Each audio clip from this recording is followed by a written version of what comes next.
चलो ध्यान देना, सेल ऑफ गुड्स एक्ट में अभी तक क्या क्या पढ़ा है एक बार देख लेते हैं। सेल ऑफ गुड्स एक्ट में अभी तक क्या क्या पढ़ा एक बार ध्यान से सुनना। पहले क्या, गुड्स गुड्स गुड्स हमने पढ़ा था। गुड्स मतलब क्या, any kind of movable property which includes, क्या क्या इंक्लूड है, शेयर्स, स्टॉक, ओके, बाद में growing grass, crops, okay, things attach to earth. लेकिन उससे क्या करने वाले हैं, आइदर हम कट करके बेचने वाले हैं, ये एग्रीमेंट में ये डिसाइड है, जब दिया जाएगा वो कट करके दिया जाएगा। क्लियर, तो उससे हम क्या बोलते हैं, गुड्स बुलाते हैं। बाद में existing goods, sorry future goods कौन से है, आइदर प्रोड्यूस नहीं किए या फिर ओनरशिप में नहीं है। एग्जिस्टिंग कब बन जाते हैं बोलो, when it is produced and it is in ownership of seller। ठीक है, उसके बाद में आगे हमने पढ़ा था अप्रोप्रिएशन। अप्रोप्रिएशन कौन करेगा, सिलेक्शन। सिलेक्शन कौन करता है, buyer with consent of seller और seller with consent of buyer. Clear, इस तरह से सिलेक्शन होता है, या कोई एक पार्टी दूसरी पार्टी को अथॉरिटी दे सकती है।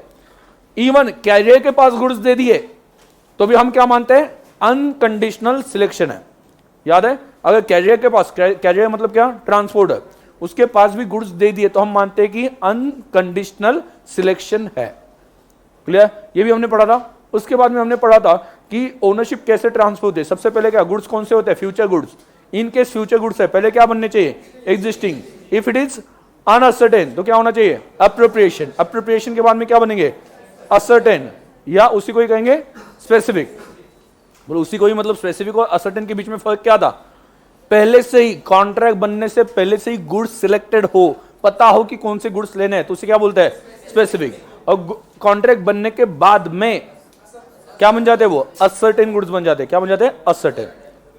क्लियर, और कॉन्ट्रैक्ट बन गया उस वक्त सिलेक्शन नहीं था, वो अनअसर्टेन थे, और बाद में सिलेक्शन किया तो क्या बन गए, असर्टेन।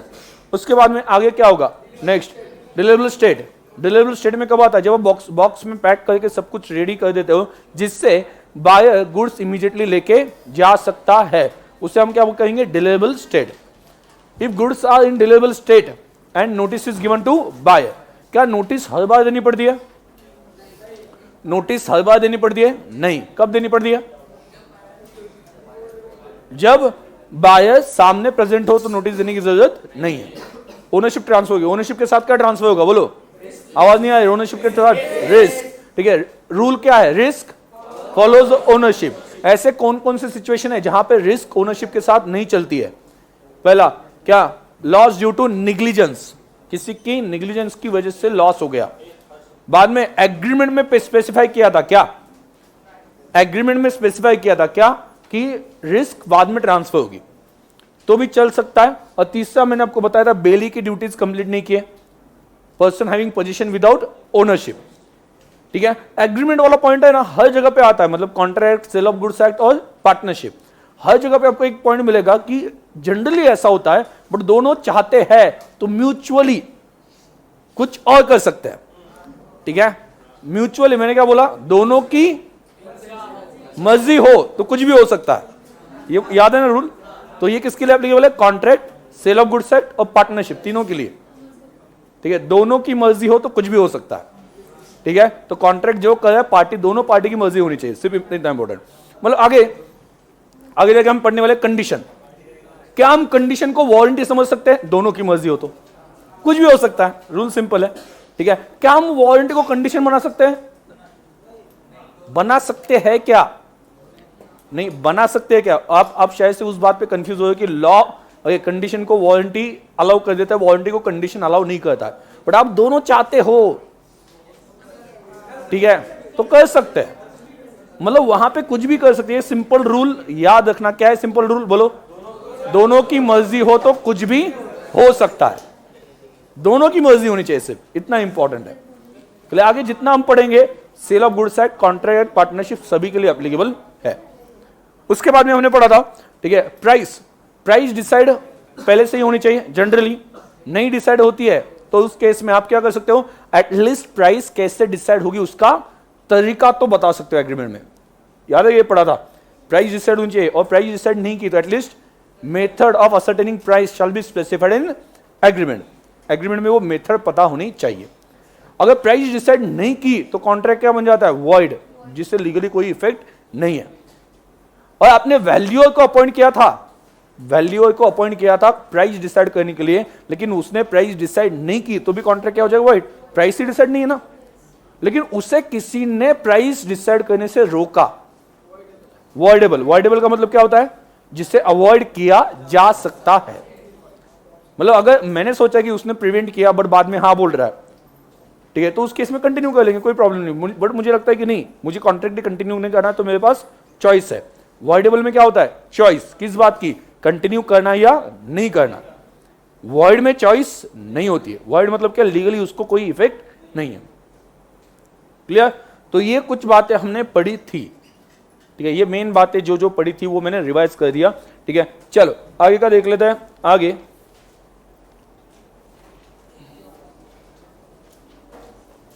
आगे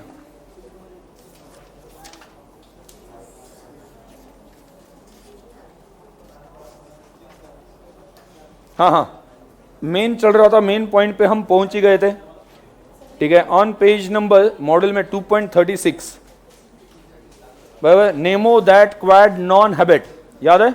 Nemo that quad non habit, इसका मतलब क्या है पता है? नो वन कैन गिव, वो दे नहीं सकता। वॉट?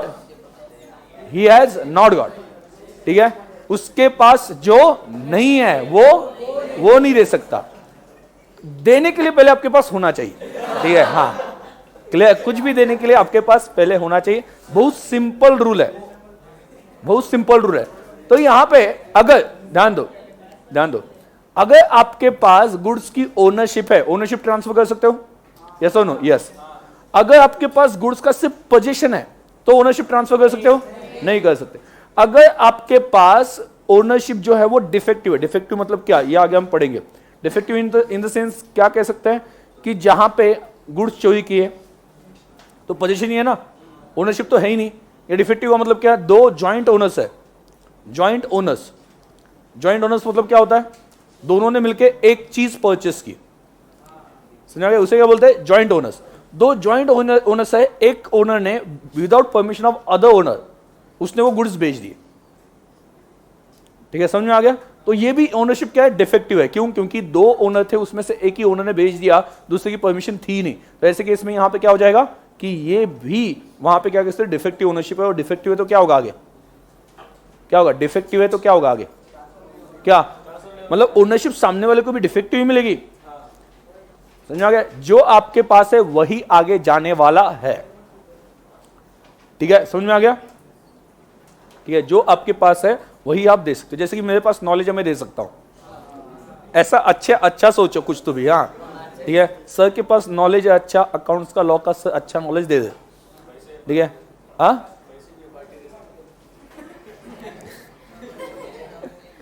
नहीं, पैसे नहीं है, इस वजह से पैसे नहीं देता या पार्टी नहीं देता, ठीक है। क्या बताऊं आप लोगों को, देखने में ऐसा लगता है कि क्या, ठीक है, क्या बताऊं, बस देखने में ऐसा लगता है, वही मैं बोल रहा हूं, ठीक है।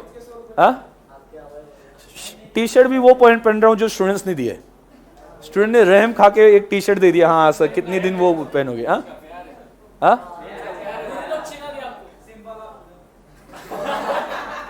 ये लव पे कहां पे चले गए?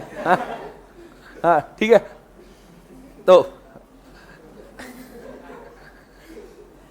स्टूडेंट ने सोचा कि नहीं सर वहां पे क्या है कि कुछ अच्छे कपड़े नहीं पहनते, तो ठीक है एक टी शर्ट दिया जाए अच्छा। हाँ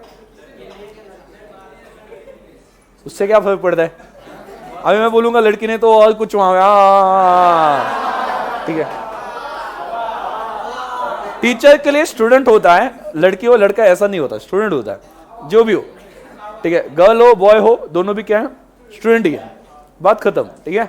तो वहां पे ऐसा डिफ्रेंशिएशन कभी नहीं होता, ठीक है। कभी अगर मैं किसी को मतलब क्या है कि कोई पनिशमेंट दे दूं तो मेरे सामने तो वहां पे गर्ल हो या मतलब क्या है कि बॉय हो, दोनों को पनिशमेंट सेम रहते हैं। मतलब कभी आपको आगे जाके खड़े रखूं पीछे किसी वजह से, ठीक है, होमवर्क नहीं किया, जो भी हो सकता है, ठीक है, तो वो लड़की हो लड़का हो उतने टाइम के लिए खड़े रहेंगे, ठीक है। तो मेरे लिए सभी स्टूडेंट्स है, सेम की बात नहीं, स्टूडेंट्स है, गर्ल और बॉय उसमें कोई डिफ्रेंसिएशन मेरे लिए है ही नहीं पहले से, ठीक है। कभी कभी लड़कियां बोलती है कि सर आप कभी कभी बहुत स्ट्रिक्ट हो जाते हो, आप हमें भी इतना पनिशमेंट देते हो बॉयज के साथ साथ। तो मुझे कुछ कभी पहले से अभी कभी ऐसा लगा ही नहीं कि ये गर्ल बॉय, स्टूडेंट्स, सामने कौन बैठे हैं?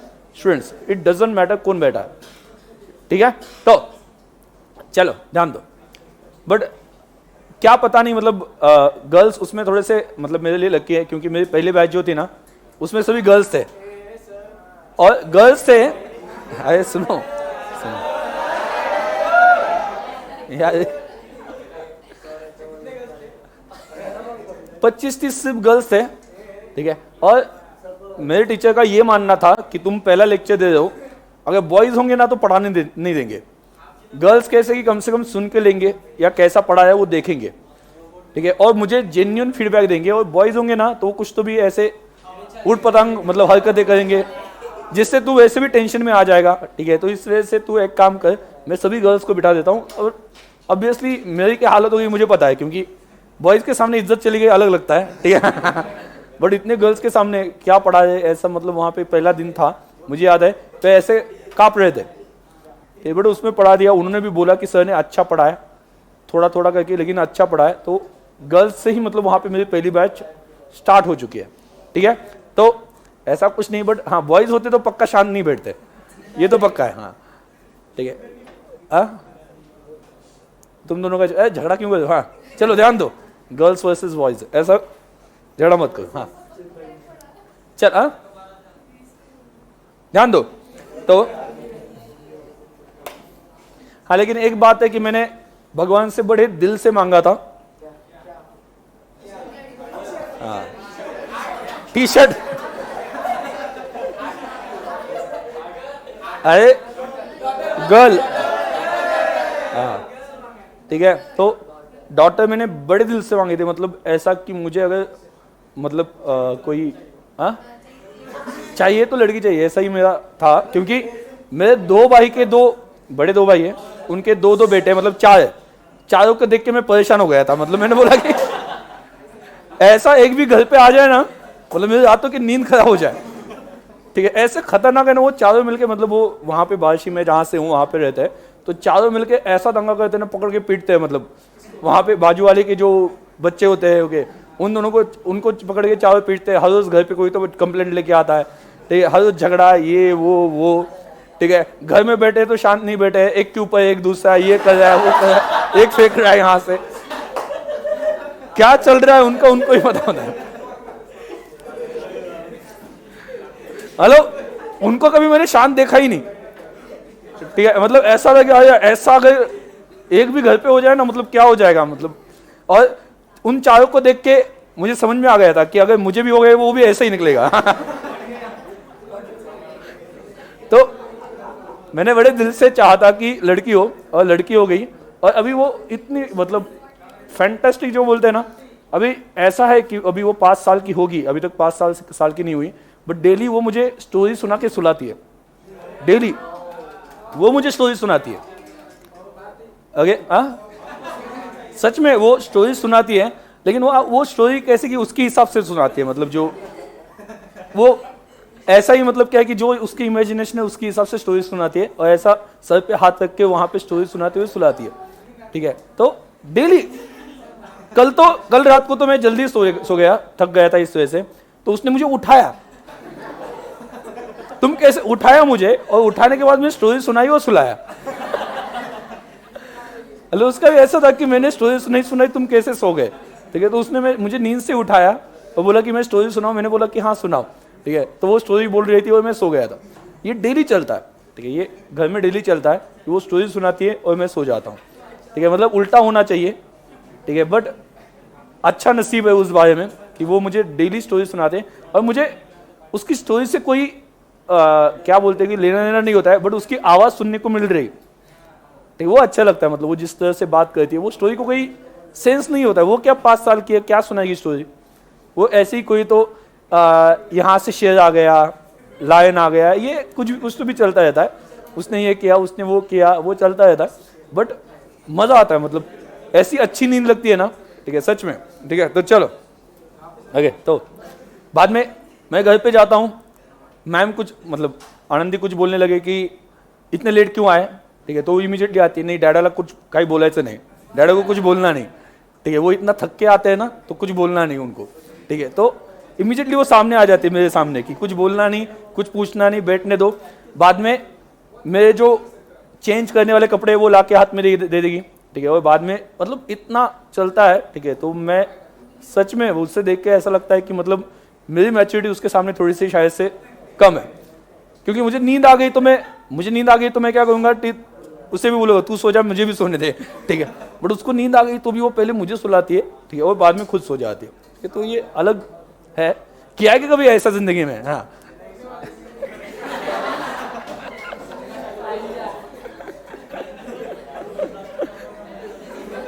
वो एक नेचुरली उनके पास कुछ होता है थोड़ा सा, तो मतलब वो सेंसिटिव रहते हैं थोड़े से, ठीक है। मैं भी बचपन में आपके मतलब आप जैसे होंगे, या वो चारों भाइयों मतलब दोनों भाइयों के 4 बेटे जो है ना, उनके जैसा ही मैं था, कुछ अलग नहीं।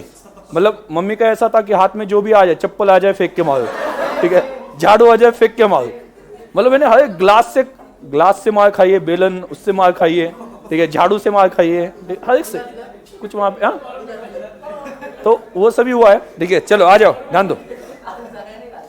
हाँ, गर्ल्स ने खाया क्या? हाँ, देखो ये डिफरेंस होता है। हाँ, हाँ? नहीं, इसके आगे उनसे कुछ गलती होती है तो खाएंगे। अभी तक नहीं खाए, अभी तक नहीं खाएंगे, ठीक है। चलो ठीक है, ध्यान दो। नहीं, केयरिंग होता है गर्ल्स, वो तो मैं पहले से मानता हूं, पहले से। मतलब मेरी बहन भी, मतलब सगी बहन नहीं है, बट वो जो भी मासी की लड़की, ठीक है, वो भी मेरे लिए कितना केयर करती थी, वो मैंने देखा हुआ है, ठीक है। तो गर्ल्स का बेसिकली नेचर जनरली ऐसा होता है, ठीक है, एक्सेप्शन भी हो सकता है, ठीक है। आपको अगर कुछ अलग एक्सपीरियंस हो, मुझे तो एक्सपीरियंस अच्छा ही है, ठीक है, इस वजह से। हाँ, ठीक है। डाउट ये भी आता है कि अगर वो केयरफुल नहीं है तो लड़की है क्या? हाँ, वो भी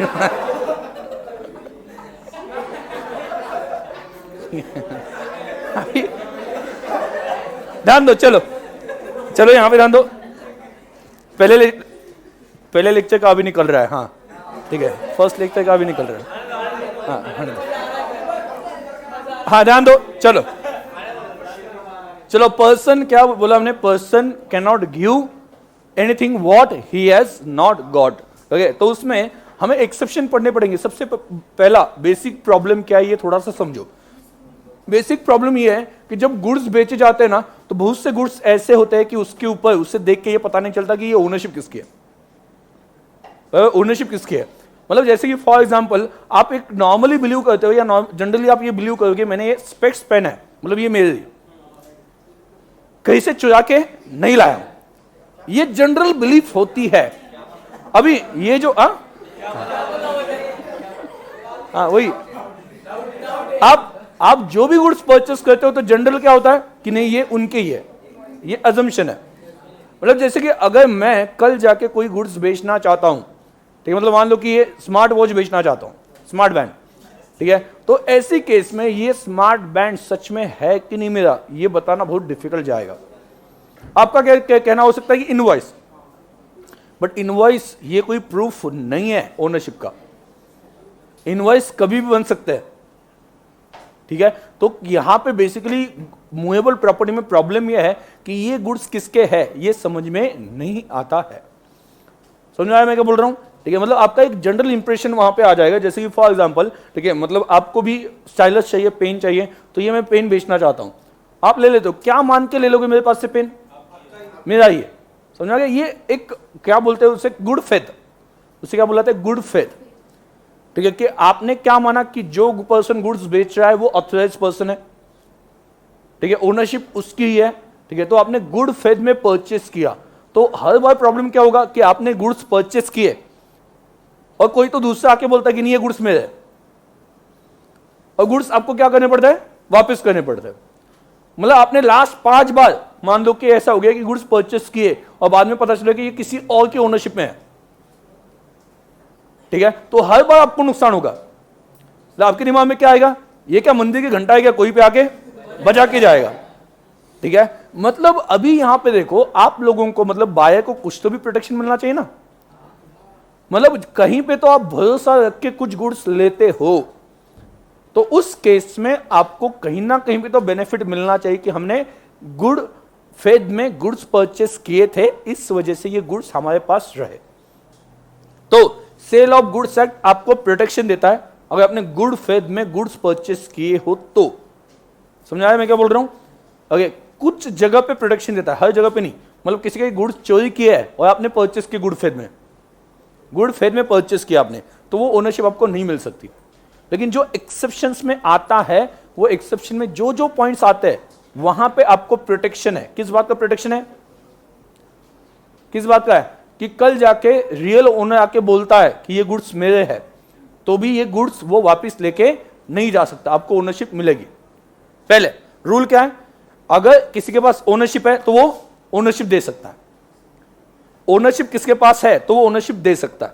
किसी के पास ओनरशिप नहीं है तो ओनरशिप नहीं दे सकता। ये रूल है ना। इसका एक्सेप्शन क्या होगा? इसका एक्सेप्शन क्या होगा? इस रूल का एक्सेप्शन क्या होगा? जिसके पास ओनरशिप नहीं है फिर भी वो ओनरशिप ट्रांसफर कर सकता है, सामने वाले को ओनरशिप मिलेगी।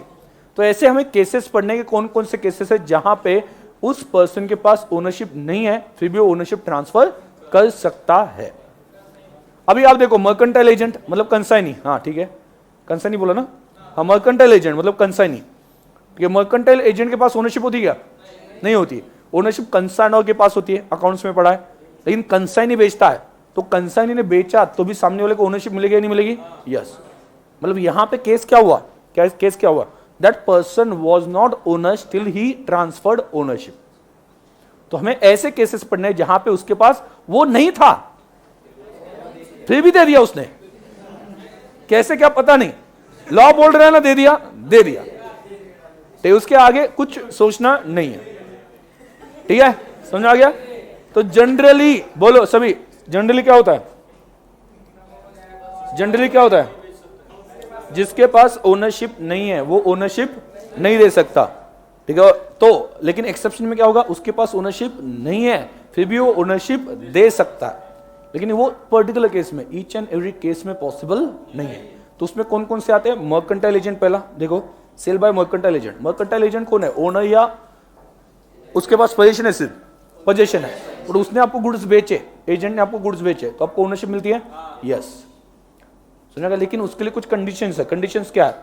ठीक है, the sale made by mercantile agent of the goods for the document of title to goods would pass good title to the buyer in following circumstances. Good title मतलब क्या? Without any defect. टाइटल मतलब क्या? Ownership. Good मतलब क्या? Without any defect. कब जाएगी? Okay, if he was in possession of the goods और document with the consent of owner. Underline करना, उसके पास गुड्स किसके कंसेंट से थे? ओनर के कंसेंट किससे उसके पास गुड्स थे। दूसरा, if the sale was made by him when acting in the ordinary course of business. मतलब क्या? उसका बिजनेस ही है बेचना। तो उसने गुड्स, जैसे कि फॉर एग्जांपल यहाँ पे आप देखते हो, अपने यहाँ पे नानापेट में स्पेशली देखते हो, पुणे में, तो वहाँ पे क्या है कि बाइक की जो शोरूम्स है ओल्ड बाइक के, तो वहाँ पे लोग क्या करते हैं कि अपनी बाइक छोड़ के जाते हैं और वो आगे बेच देते हैं। तो वो मर्केंटाइल एजेंट का काम करे। तो ऐसे केस में वो उनका रेगुलर बिजनेस है और रेगुलर बिजनेस में उनको गुड्स मिले और उन्होंने बेच दिए। ठीक है, आपके पास मेन क्या है? आपके पास पोजीशन जो है वो किसके परमिशन से है? ओनर की परमिशन से। ये मेन है। ठीक है, आगे, if buyer had acted in good faith. और दूसरा मेन, गुड फेथ। बायर को पता नहीं था कोई चीज है, बायर को ये नहीं पता था कि सामने वाले को परमिशन है कि नहीं, कुछ भी नहीं पता था। बायर क्या सोच रहा है? अगर उस एजेंट के पास गुड्स रखे हैं मतलब बेचने के लिए रखे होंगे ना, तो ऐसी केस में वो गुड्स की ओनरशिप ट्रांसफर हो सकती है mercantile agent, even though he is not owner, still ownership can be transferred. तो 2 पॉइंट याद रखना इसमें से। मेन कौन से? पोजीशन विद कंसेंट, उसके पास पोजीशन था कंसेंट से। और दूसरा क्या? हाँ, दूसरा क्या? Good faith. दूसरा क्या? Good faith. ठीक है, आपने बिलीव किया, आपको कुछ पता नहीं था कि कुछ प्रॉब्लम है, कुछ चीजें पता नहीं थी, आपने अच्छे मन से, या मतलब क्या कि बोनाफाइड, उसी दूसरा वर्ड क्या है? बोनाफाइड। ट्रस्ट रख के आपने वो गुड्स परचेस किए। दूसरा क्या? Sale by one of the joint owner. एक जॉइंट ओनर ने सेल किया, अकेले की ओनरशिप है क्या? नहीं। अगर उसकी ओनरशिप दोनों के पास है तो किसने सेल करना चाहिए? दोनों ने। ठीक है, मतलब हमारे टाइम पे एक एक्चुअल ऐसा था कि वहाँ पे हमारे टाइम पे मोबाइल जब आया था, let's say in the year 2003-4 something, ठीक है, वो मोबाइल लेना सभी के लिए पॉसिबल नहीं था उस वक्त, ठीक है। वो आपको याद है 3300 नोकिया का, वो उस वक्त वहाँ पे बहुत फेमस था। अभी आपको कुछ लगेगा भी नहीं वो क्या, मतलब कुछ है भी नहीं उसमें, पर उस वक्त पहली बार मोबाइल आ गया था, तो मोबाइल लेना मतलब उस वक्त बहुत भारी लगता था। अभी सभी के पास होंगे वो भी स्मार्टफोन। हाँ ठीक है, हाँ अच्छा है, ठीक है। जिसके पास वो नहीं है वो नहीं, हाँ वो नहीं दे सकता, ठीक है, बात खत्म। कि आपके पास वो नहीं है मतलब स्मार्टफोन नहीं है, हाँ ठीक है। तो ध्यान देना, तो उस वक्त दोनों ने मिलके, मेरे दोस्तों ने मिलके एक मोबाइल परचेस किया था। दो दोस्तों ने मिलके एक मोबाइल परचेस किया था। दिन में एक के पास रहता था, रात में एक के पास रहता था, ठीक है। मतलब वो कैसे यूज करते थे मुझे तो डाउट ही था, मतलब वो अरे ये क्या, मतलब कैसे एक मोबाइल दोनों ने मिलकर ले लिया और दोनों यूज करेंगे। उनके बीच में कुछ म्यूचुअल अंडरस्टैंडिंग, अगे तो मैंने बोला जब म्यूचुअल अंडरस्टैंडिंग होती है तो कुछ भी पॉसिबल है, हाँ ठीक है। तो वो इस तरह से यूज करते थे। अभी ये एक्चुअल एग्जांपल मैं बोल रहा हूं जो एक्चुअल था।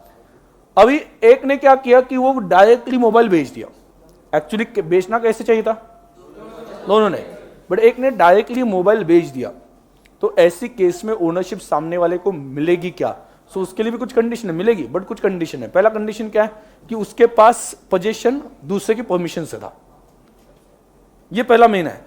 और सामने वाला जो आप परचेस करो ना, ठीक है, आपने कैसे लिया, गुड फेथ में, ठीक है, तो आपको ओनरशिप मिल सकती है। इवन दो वो जॉइंट ओनर पूरी तरह से ओनर नहीं था, मान लो 50% गुड्स का ओनर था, तो वो कितने ट्रांसफर कर सकता है ओनरशिप? 50%। डिफेक्टिव है ना, ओनरशिप क्या है, डिफेक्टिव है। ही कुड नॉट और he can not transfer whole और कंप्लीट और गुड ओनरशिप। क्लियर? तो यहां पे देखो, यहां पे भी क्या हो जाता है, इफ वन और several joint owner of goods has the sole position of them by permission, underline करना, position with permission of other, ये इंपॉर्टेंट है, position with permission of owner. The property in the goods is transfer to any person buys them of such joint owner in good faith, underline करना, good faith. अच्छा, एक joint owner आपके पास goods बेचने आता है, आपको पता है कि इसको बेचने की अथॉरिटी नहीं है और आप गुड्स परचेस करते हो, गुड फेथ है क्या? नहीं है, तो आपको ओनरशिप नहीं मिलेगी। बट अभी अगली बात आती है कि सर प्रूव कैसे होगा। देखो हम यहां पे जो है लॉ में कभी भी प्रूव कैसे होगा ये डिस्कस नहीं करते, सिर्फ हम रूल्स प्रोविजंस पढ़ते हैं। प्रूव कैसे होगा ये किसके ऊपर डिपेंड करता है? फैक्ट्स, एविडेंसेस, वो हम यहां पे नहीं पढ़ रहे। बेसिकली आपने ये देखा होगा कि बहुत सारे लोग ऐसे भी होते हैं कि जिन्होंने मर्डर किया, ये सबको पता होता है, फिर भी वो उनको कुछ नहीं हो पाता। क्यों? क्योंकि प्रूफ नहीं होता। मतलब लॉ क्या कहता है, मर्डर किया तो फांसी होनी चाहिए, मर्डर किया तो जेल होना चाहिए, बट ये प्रूव करना ये अलग बात है, ठीक है। ये प्रूव करना किसके ऊपर डिपेंड करता है कि प्रैक्टिकली उस केस के फैक्ट्स, उस केस के एविडेंसेस क्या है। समझा मैं क्या बोल रहा हूं? ठीक है, तो प्रूव कैसे होगा ये कभी यहां पे सोचना मत, सिंपल बात है। प्रूव करना ये प्रैक्टिकल एस्पेक्ट है, वो लॉ नहीं बता सकता प्रूव कैसे करना। प्रूव करने के लिए वहां पे क्या है कि वो लॉयर अलग अलग तरीके यूज कर लेगा। क्लियर? आगे तो यहां पे ये समझ में आ गया, दो कंडीशन अंडरलाइन किए। ओके, तीसरा, sale by person in position under voidable contract. What is voidable contract? Voidable contract क्या है? ओके, वॉइडेबल एक एग्जांपल बता देता हूं कॉन्ट्रैक्ट में। ओके, आपने शायद से पहले पढ़ा होगा कॉन्ट्रैक्ट, बट यहां पे ध्यान दो। आपने एक मूवी देखी है क्रांतिवीर? ना भैया, साला एक मच्छर आदमी को, अरे आदमी को नींद से जगा देता है, ऐसा मैं बोल रहा था, हाँ ठीक है। साला एक मच्छर आदमी को नींद से जगा देता है, ठीक है वो, हाँ। तो उस मूवी का मैं आपको स्टोरी बता देता हूं। स्टोरी ध्यान दो, स्टोरी सुननी है। वहां पे लिखा है परेश रावल है, ठीक है। बाद में वहां पे दूसरा जो विलन है डैनी, ठीक है। और वहां पे शायद से एक और दिखाया योगराज बिल्डर, मतलब टीनू आनंद, उसके दांत ऐसे बाहर ऐसे, हाँ ऐसा एक एक्टर है, ठीक है। टीनू आनंद नाम है उसका। ठीक है, तो वो भी वहां पे दिखाया। अभी ये जो परेश रावल है, परेश रावल के पास एक बस्ती है, क्या है? बसंती नहीं, बस्ती, हाँ, परेश रावल के पास एक बस्ती है, हाँ। तो वो जो बस्ती है ना, उसका नाम लक्ष्मी नगर है, शायद से, याद है लक्ष्मी नगर? बहुत दिनों के बाद मैं बोल रहा हूं, तो शायद से वही नाम होगा, ठीक है, बस्ती है लक्ष्मी नगर। अब ये जो योगराज बिल्डर है ना, वो योगराज बिल्डर को, ठीक है, वो बस्ती चाहिए ताकि वो वहां से लोगों को भगा सके, वहां पे मल्टीप्लेक्स कॉम्प्लेक्स बना सके, ठीक है। तो वो खुद जाके मिलता है परेश रावल को, he is not ready to sign, वो रेडी नहीं है, वो बोलता है कि नहीं मैं दे नहीं सकता, ठीक है। तो ऐसी केस में बस्ती नहीं दे सकता, हाँ। तो बसंती नहीं दे, निकल जाओ बसंती, कितनी दे, हाँ, ठीक है, हाँ। तो मैं दे नहीं सकता ये बस्ती, क्योंकि ये जो है वो मेरी फैमिली है, यहाँ पे जो लोग रहते हैं वो सब कुछ अपने हैं, ठीक है, इतने सालों से रहे, तो दे नहीं सकता मैं, ठीक है। तो योगराज बिल्डर बोलता है कि हाँ ठीक है, कोई प्रॉब्लम नहीं है। तो वो जाता है डैनी के पास, डैनी पता है सभी को, डैनी के पास जाता है और डैनी को बोलता है कि ये जो बस्ती है वो मुझे चाहिए, तुम कैसे ले लोगे वो देखो, ठीक है। तो ऐसे केस में ध्यान से सुनना, ऐसी केस में डैनी क्या करता है, उसे प्रेशराइज करना स्टार्ट कर देता है।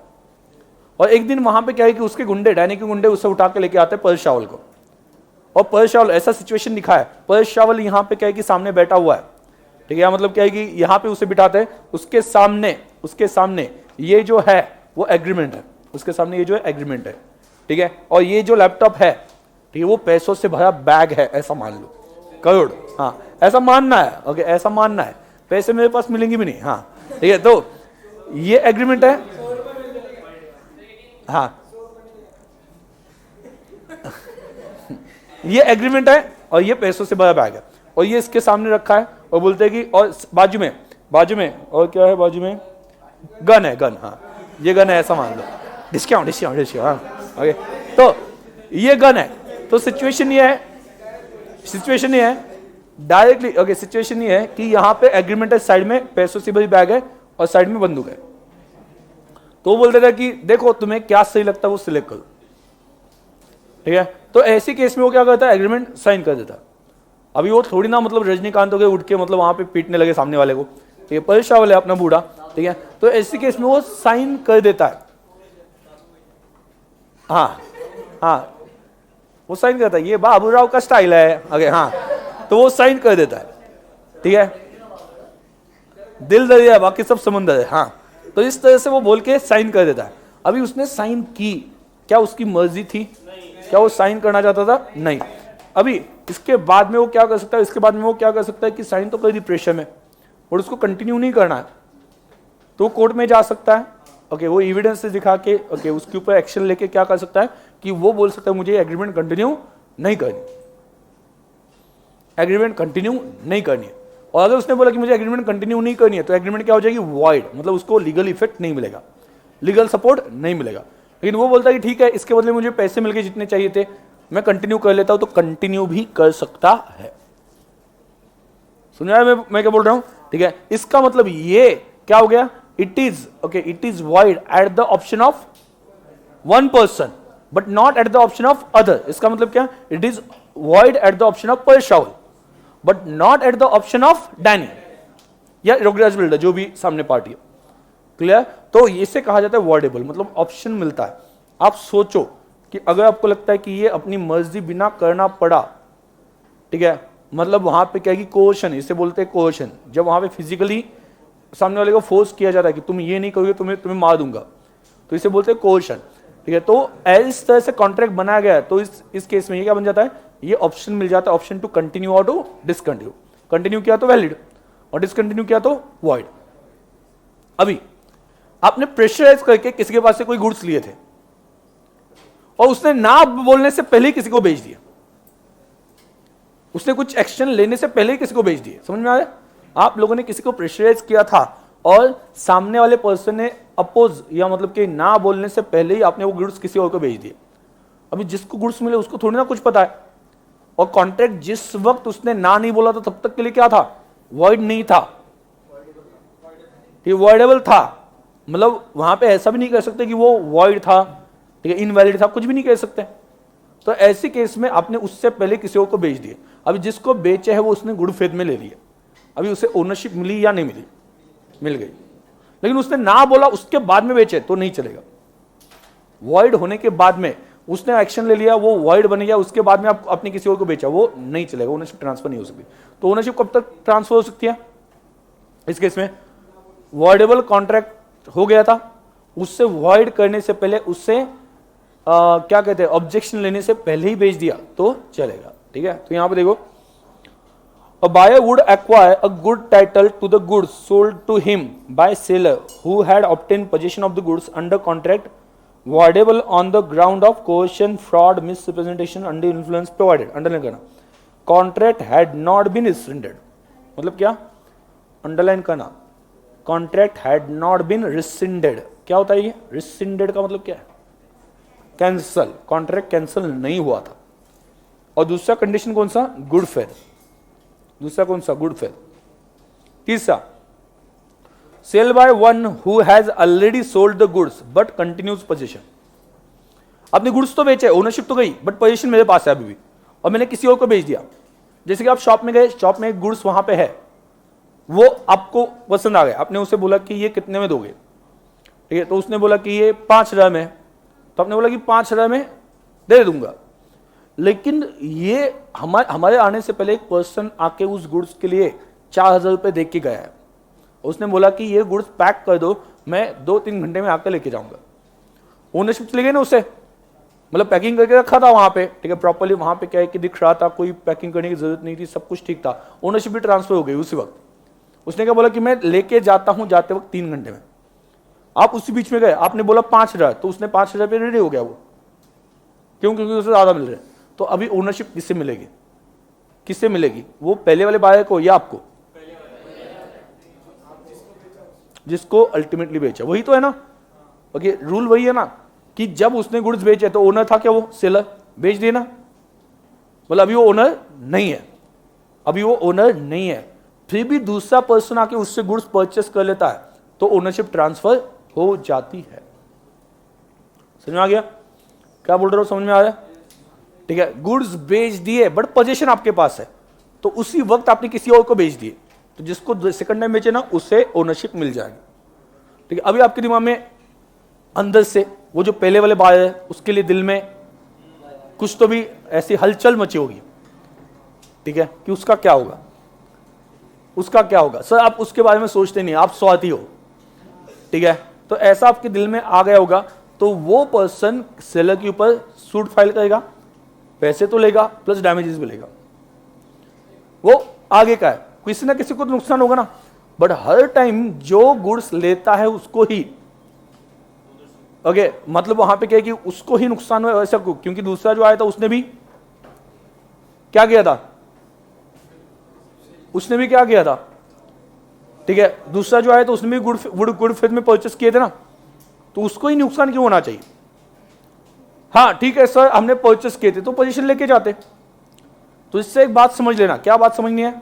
जब कोई चीज पसंद आती है तो इमीडिएटली लेके जाना है। हाँ, ये बाद में वो किसी और की हो सकती है, ठीक है, कुछ भी पसंद आए इमीडिएटली रखो मत, ठीक है, लेके जाओ, नहीं तो दूसरे किसी और की हो सकती है वो, सिंपल बात है।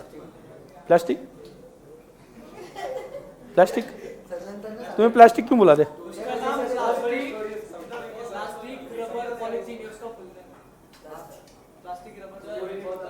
रबर तो समझ में आता है, मतलब अरे मैंने अच्छा कुछ समझा नहीं, मतलब वो शायद से रबर के साथ खेलता होगा वैसा बोल रहा था। हमने क्या वो ऐसा वहां पे रबर मिलता है तो ऐसा कुछ कर लेते हैं, किया कि कभी?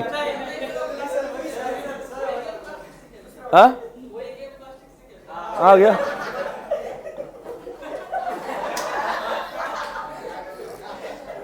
हाँ, ये ऐसे बच्चे होते मुझे बिगाड़ देते। अभी पहले जब मैं कभी इकोनॉमिक्स पढ़ाता था तो उसमें एक स्टूडेंट को वो इनइलास्टिक चढ़ा दिया। मैंने सोचा ये इनइलास्टिक क्या है, ठीक है, मतलब मैंने स्टूडेंट को चढ़ाते थे इनलास्टिक, उनका लॉजिक बाहर था, ठीक है, उनका लॉजिक बाहर था कि मैं क्या पढ़ाता था कि मैं ऐसा पढ़ाता था कि अगर okay if there is change in price but there is no response from demand, तो उसे इनलास्टिक बुलाते ना। तो वो बोलते कि सर ओके इसकी तरफ से सब कुछ है बट सामने से रिस्पॉन्स नहीं मिल रहा उसे, इस वजह से उसे इनलास्टिक बुलाते। मतलब जिसको जो उससे पसंद है ना वो रिस्पॉन्स ही नहीं देती, ठीक है, तो इस वजह से इसे इनलास्टिक बुलाते। तो उस तरह से मैंने वो कैटेगरीज बना ली, इनलास्टिक, बाद में वहां पे क्या है कि यूनिटरी इलास्टिक। यूनिटरी इलास्टिक मतलब कि दोनों साइड से रिस्पॉन्स सेम है, आग दोनों तरफ बराबर की लगी है, ठीक है। इनलास्टिक मतलब सामने से आग ही नहीं लगी है, और यूनिटरी इलास्टिक मतलब कि आग दोनों तरफ बराबर की लगी है, ठीक है। तो ये स्टूडेंट्स बिगाड़ते हैं, मुझे तो कुछ पता भी नहीं था, ठीक है। हाँ चलो, अभी रबर का लॉजिक बाद में बता देना, हाँ ठीक है, आ गया, चलो ठीक है, ध्यान दो आगे।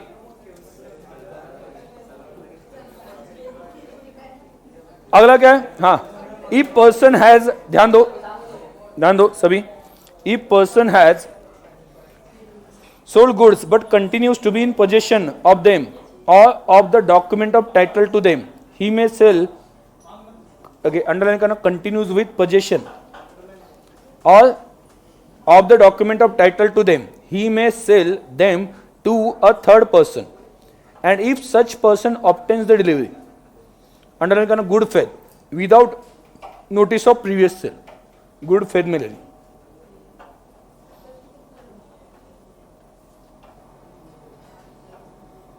तो क्या हो जाता है, आगे जो हुआ सेल प्लेज जो भी है वो वैलिड हो जाता है, क्लियर, ठीक है।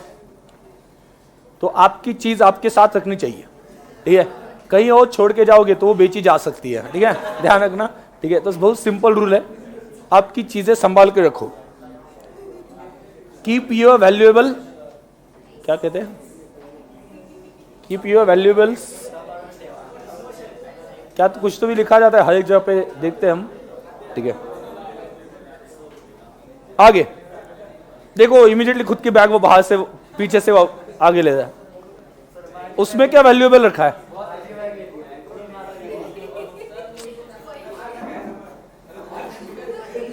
जैसे ही मैंने बोला कि अपनी चीजें अपने पास रखो तो उसने बैग बुला ली पीछे से,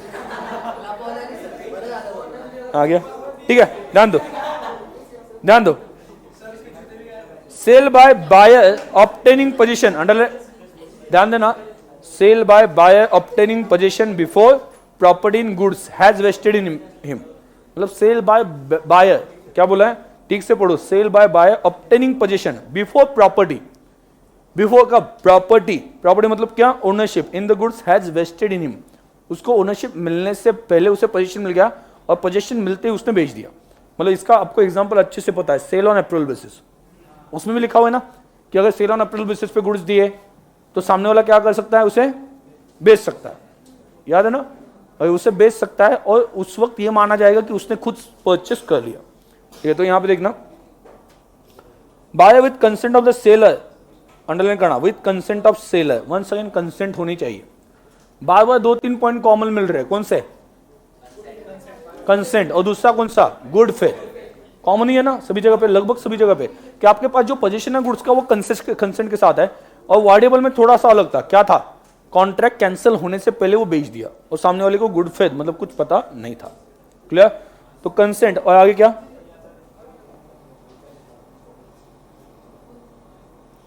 गुड फेथ, उसमें भी अंडरलाइन करना, good faith and without notice of the लीन।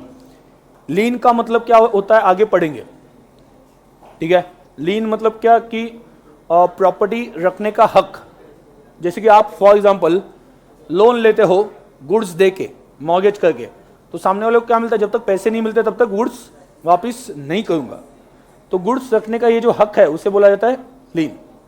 आगे इफेक्ट ऑफ स्टॉपल, स्टॉपल का मतलब क्या है, स्टॉपल,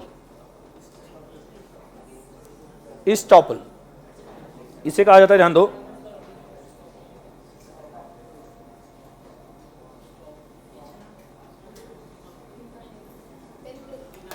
स्टॉप फ्रॉम डिनाइंग, मतलब आप मना नहीं कर सकते बाद में। क्या मना, स्टॉप वहां पे लिख देना, मना नहीं कर सकते बाद में, मना नहीं कर सकते बाद में। Stop from denying, stop from denying, मना नहीं कर सकते। समझ आ गया? क्या मना नहीं कर सकते? किस बात के लिए मना नहीं कर सकते? हंसने वाली बात क्या है? पहले हाँ बोल दिया तो बाद में मना नहीं कर सकते, ये टाइप का है वो। ठीक है, एक बार हाँ बोल दिया तो बाद में मना नहीं कर सकते। हाँ कैसे बोला? ओके, वर्ड से या बाय योर बिहेवियर। ठीक है, तब अभी ध्यान देना, अभी ध्यान देना, आपके सामने, ओके, आपके सामने कोई पर्सन आपके गुड्स बेच रहा है, आपके नॉलेज में, सामने नहीं, आपको नॉलेज था कि ऐसा कुछ तो भी चल रहा है और आप उसके ऊपर कोई एक्शन नहीं लेते हो, और उसी बीच में वो जो गुड पर्सन है वो गुड्स बेच देता है। इसका मतलब बाय बिहेवियर आपने क्या किया? बाय बिहेवियर आपने क्या किया? कंसेंट दी या नहीं दी? आपने कुछ भी नहीं किया ना। आपने इमीडिएट एक्शन लेना चाहिए था, वो रुकना चाहिए था कि ये गुड्स वहां पे वो बेच नहीं सकता। ठीक है, आपको पता चला कि आपके जो पर्टिकुलर गुड्स है वो उसके पास है, वो बेच रहा है, पता था। ठीक है, तो ऐसी केस में आप अगर कुछ रिस्ट्रिक्शंस नहीं डालते हो, कुछ एक्शन नहीं लेते, उसी बीच में वो बेच देता है। ठीक है, तो आप बाद में ये गुड्स उसने गलत बेचे या नहीं बेचने चाहिए थे, या ओनरशिप मेरे पास थी उसके पास नहीं थी, इन चीजों के लिए मना नहीं कर सकते। ओनरशिप ट्रांसफर करने के लिए मना नहीं हो सकता। समझ आ रहा है? ठीक है, क्या बोला मैंने? Stop from denying. ठीक है, आपने बाय बिहेवियर और बाय वर्ड्स, ठीक है, if there is consent from your side to sell the goods then you can deny. Sale हो गया, बाद में कुछ नहीं बोल सकते। ठीक है, कुछ बार ऐसा होता है ना कि मैंने गुड्स सेल करने के लिए दिए थे, गुड्स सेल करने के लिए दिए थे, उसे फोन करके बोला कि यार गुड्स बेचने नहीं है, ठीक, गुड्स बेचने नहीं है। तो ऐसे केस में ओके आपने बोला, ठीक है, उसके बाद में वो उसको बोला कि 2 दिन बाद या 3 दिन बाद मैं लेके जाता हूं। बाद में आपको एक कस्टमर मिल गया, या वो पर्सन आके आपको बोलता है, जो परचेस कर रहा है आपके वो गुड्स वहां पे है ना, रखे हैं ना सेल करने के लिए, आप बोलते हो कि हाँ ये है वहां पे। आपने उसे कुछ भी नहीं बताया, सुना, आपने उसे कुछ भी नहीं बताया कि वो गुड्स बेचने नहीं है, तो वो बाद में जाके वहां से परचेस कर लेता है। अभी आप मना कर रहे हो कि मैंने उसे बोला था कि मत बेचो, ये ओनरशिप तुम्हारे नाम पे नहीं आ सकती, तो ओनरशिप ऑलरेडी क्या गई, क्या हो गई? गई। ठीक है, तो अभी एक बार गई तो वापिस नहीं आएगी। ठीक है, वापिस आएगी नहीं। समझ आ गया? एक बार गई तो गई। समझ आ गया? तो कौन कौन से अभी तक पढ़े हमने? कौन कौन से पढ़े? मर्केंटाइल एजेंट, दूसरा with joint venture, sale by joint owner, one of the joint venture. बाद में क्या था? Sale by person having position under voidable contract, sale by seller having position after sale, sale हो गया फिर भी उसके पास गुड्स है। बाद में sale by buyer having position before sale. अभी क्या पड़ा? Sale effect of estoppel. Estoppel में क्या होता है? Owner is stop by the conduct से, उसने from denying the seller's authority to sell, उसने कुछ नहीं किया, उसने डिनाई नहीं किया। ठीक है, तो the transfer will get a good title as against the true owner, मिल जाएगा, कोई प्रॉब्लम नहीं है। क्लियर? गुड फेथ में होना चाहिए इससे पे। Sale by unpaid seller, unpaid seller जिसको पैसे नहीं मिले उसके, वो अनपेड सेलर आपको नोटिस देगा, नोटिस देके अगर अपने पैसे नहीं दिए तो वो आगे बेच सकता है। पहले आपको सेल किया था लेकिन आपने पैसे नहीं दिए, गुड्स के पैसे नहीं आए, अभी भी उसके पास पोजीशन है, तो किसी और को गुड्स बेच सकता है। अनपेड सेलर से भी सेल हो सकता है, ये तो हम डिटेल में पढ़ेंगे क्योंकि अनपेड सेलर एक अलग से यूनिट है। आगे, sale under the provision of act, जैसे कि लिक्विडेटर, कंपनी के एसेट बेचनी हो, कंपनी के एसेट कंपनी के नाम पे लेकिन लिक्विडेटर बेच देता है, तो वहां पे अलाउड है। आगे क्या है? Purchase of goods from finder of goods. Finder of goods मतलब क्या? आपके गुड्स गुम हो गए, किसी के पास पड़े हुए हैं, ठीक है, तो वो कौन है? फाइंडर, किसी को मिल गए, finder of goods. Finder of goods बेच सकता है आगे, यस, लेकिन कब बेच सकता है? उसके लिए भी है, उसने बहुत सर्च किया, आप नहीं मिल रहे, गुड्स पेरिशेबल नेचर के, वो खराब हो रहे, बाद में आपको ढूंढने का खर्चा उस गुड्स के 2/3 वैल्यू से ज्यादा है, 2/3 वैल्यू से ज्यादा, मतलब वो गुड्स है 150 रुपए और आपको खर्च ही, अगर आपको ढूंढना हो तो खर्च ही वहां पे 120 या 150 आने वाला है, तो वो बेच सकता है आगे। क्लियर? ठीक है, आगे सेल बाय क्या है, पॉनी, क्या है, क्या है ये पॉना, पॉनी,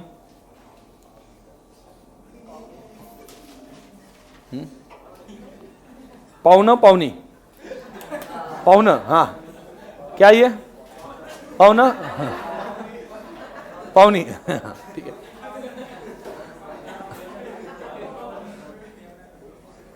हाँ पाउना, ओ पाउना, हाँ। तो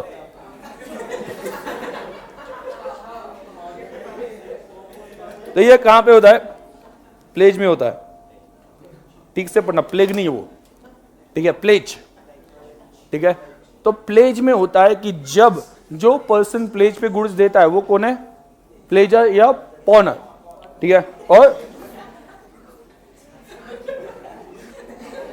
और जिसके पास वो गुड्स है वो कौन है, पॉनी, ठीक है, हाँ। जिसके पास वो गुड्स है वो कौन है, पॉनी। अभी उसके पैसे आपने वापस नहीं दिए तो पॉनी क्या कर सकता है, क्या कर सकता है, वही गुड्स किसी और को बेच सकता है। तो पॉनी ने अगर गुड्स बेचे, समझा, पॉनी ने अगर गुड्स बेचे तो क्या होगा, ओनरशिप ट्रांसफर होगी। हाँ क्या हुए, पाउना, सब लोग एक साथ बोल रहे कुछ, हाँ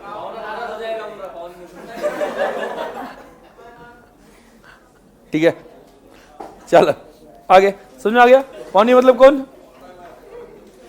कौन है पौनी, कौन है जिसके पास अपने गुड्स रखे, ठीक है, किस पे, एज एन सिक्योरिटी, और उसको अपने पैसे वापस नहीं किए तो पौनी क्या हो सकता है, नाराज हो सकता है, ठीक है, और वो आगे गुड्स बेच सकते हैं, ठीक है, समझ में आ गया। तो कौन कौन से पढ़े बोलो, क्या क्या पढ़ा, sale by mercantile agent, consent goods भेजता, ठीक है, आगे सेल बाय जॉइंट ओनर, बाद में sale by position, sale by person having position under voidable contract before void होने से पहले, कैंसिलेशन से पहले, आगे sale by seller having position after sale, sale by buyer having position before sale, मतलब ownership नहीं थी उनके पास, बाद में क्या, इफेक्ट ऑफ स्टॉपल, बाद में क्या, सेल बाय अनपेड सेलर, बाद में क्या, ऑफिशियल रिसीवर, बाद में कौन, फाइंडर ऑफ गुड्स, बाद में क्या, पॉनी, ठीक है। तो ये सभी उसमें आ जाएगा, जहां पे ओनरशिप नहीं है फिर भी ओनरशिप ट्रांसफर कर रहे हैं। देखो सीखो इनसे, उनके पास वो नहीं है फिर भी वो, हाँ तो सीखो, ठीक है, समझ में आ गया, कोई डाउट नहीं, ठीक है। अभी डिलीवरी, डिलीवरी ऑफ गुड्स, तो डिलीवरी मतलब क्या, delivery means voluntary transfer position, underline करना, वॉलंटरी, खुद से हम गुड्स दे रहे हैं तो उसे बोलते हैं डिलीवरी।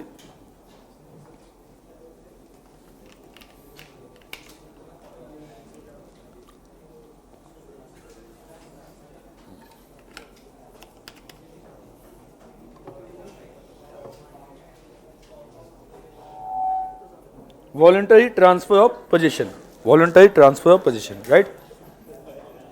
आगे ड्यूटीज ऑफ द सेलर, ध्यान दो, duties of the seller and buyer, seller को गुड्स डिलीवर करने और बायर को उसके बदले में पैसे देने हैं, कुछ अलग बात नहीं है।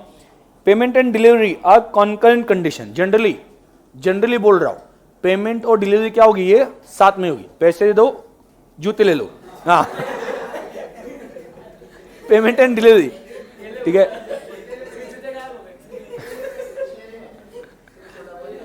जूते कहां पे, जूते तो छोड़ दो, उसके जूते भी छुपा दिए, बाकी सब सेफ है ना अरे बैग बैग बैग छुपा दिया, अभी जूते छुपा दिए, संभाल के रख सभी चीजें, हाँ ध्यान दो हाँ ध्यान देना ये नया डालोगे, दोस्ती कुश्ती हाँ ठीक है, ध्यान दो, हाँ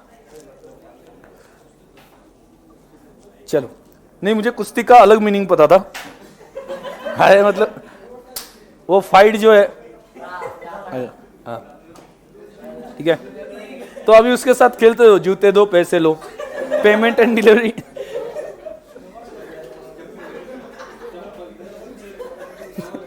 जिसने चप्पल चुराई उसके सामने वो लड़कियों जैसा डांस करे,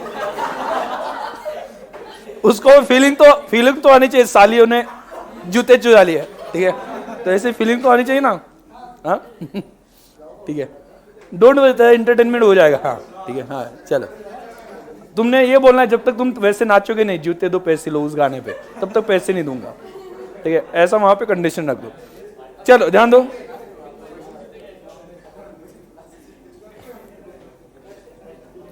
तो unless otherwise agreed delivery of the goods and payment of the price are concurrent. लेकिन दोनों की मर्जी से, याद है ना, दोनों की मर्जी से कुछ भी हो सकता है, याद रखना। मतलब अगर दोनों की मर्जी है कि पहले गुड्स बाद में पैसे, चलेगा, पहले पैसे बाद में गुड्स, चलेगा, कुछ भी चल सकता है, दोनों की मर्जी होनी चाहिए, ठीक है। आगे तो रूल्स का क्या ध्यान दो। पहला, डिलीवरी का मतलब क्या होता है, हमने ऑलरेडी पढ़ा है। कौन सी डिलीवरी? नहीं, टाइप ऑफ डिलीवरी में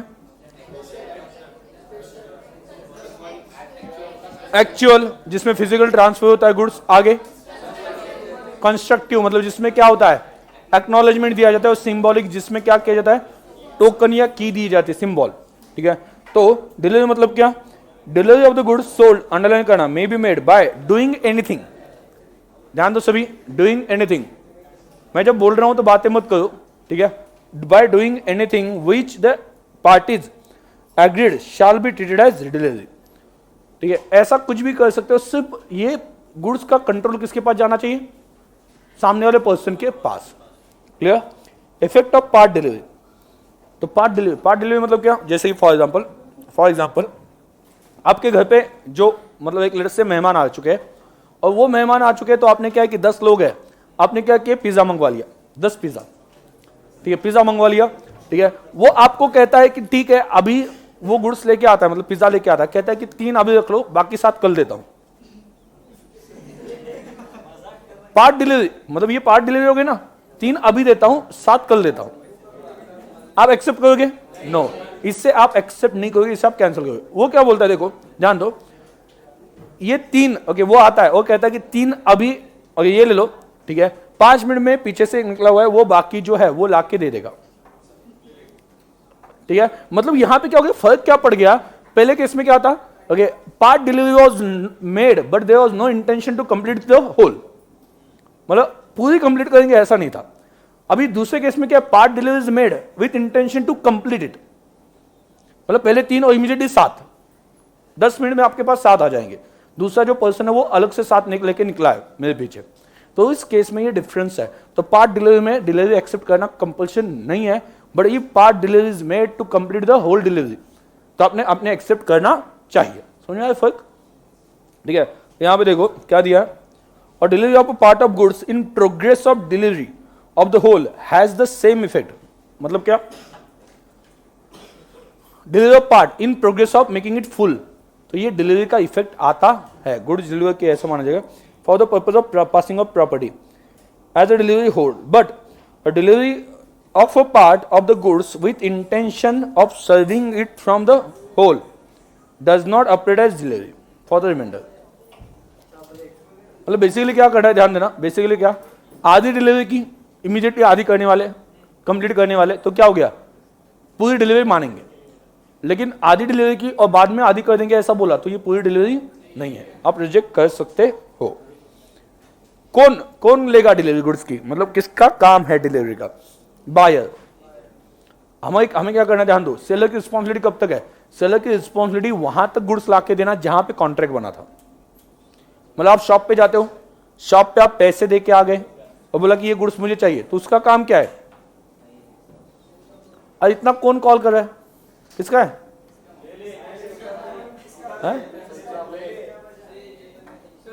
किसका है लेकिन, हाँ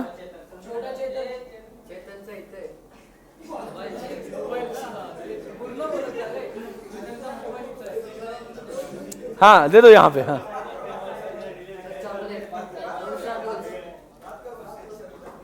किसका फोन आया?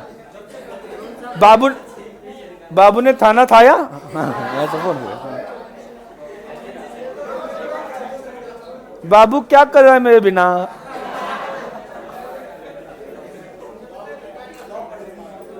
हाँ चलो ध्यान दो, देखो कौन कौन गुड्स की डिलीवरी लेगा, अंडरलाइन करना। गुड्स की डिलीवरी कौन लेगा? बायर। प्लेस ऑफ डिलीवरी कहां पे गुड्स डिलीवर किए जाएंगे? देखो अभी मैंने बता दिया, सेलर कहां तक गुड्स ला के देगा जहां पे एग्रीमेंट मनी है, उसके आगे कौन लेके जाएगा? बायर। बट ये सभी जो मैं बोल रहा हूं दोनों की मर्जी हो तो कुछ भी हो सकता है, याद रखना हर एक केस में। वो उन्होंने भले, सेलर ने क्या बोला है, सेलर का लॉ के हिसाब से काम क्या है? गुड्स दुकान पे लाकर रखना और वहां से आगे लेके जाना बायर का है। बट सेलर ने खुद बोला कि मैं तुम्हारे घर पे पहुंचा दूंगा, तो चल सकता ना, कोई प्रॉब्लम नहीं है, दोनों की मर्जी है तो कोई प्रॉब्लम नहीं है। समझ आ गया? ठीक है आगे, टाइम ऑफ डिलीवरी, कब गुड्स डिलीवर किए जाए।